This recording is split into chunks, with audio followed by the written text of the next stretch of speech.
L'ennemi public numéro 1 est mort. Près de 10 ans après les attentats du 11 septembre 2001, un commando américain a tué Oussama Ben Laden dans une résidence près de la capitale du Pakistan, Islamabad. Le président Barack Obama l'a annoncé lui-même dans une déclaration surprise à la Maison-Blanche dimanche soir.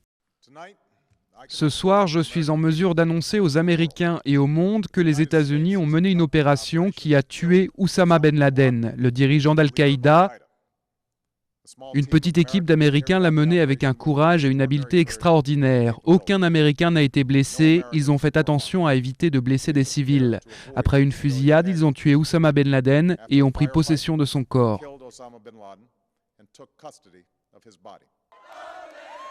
Une annonce immédiatement accueillie par une explosion de joie partout aux États-Unis. Devant la Maison-Blanche, ils étaient des milliers à accourir en pleine nuit en chantant l'hymne américain.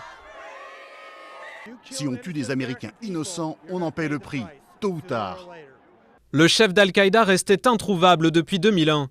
Après le 11 septembre et l'invasion américaine en Afghanistan, on le croyait caché dans les montagnes.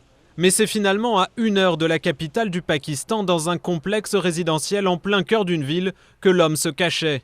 Après une fusillade de 40 minutes avec un commando américain héliporté, 5 personnes dont Ben Laden ont été tuées.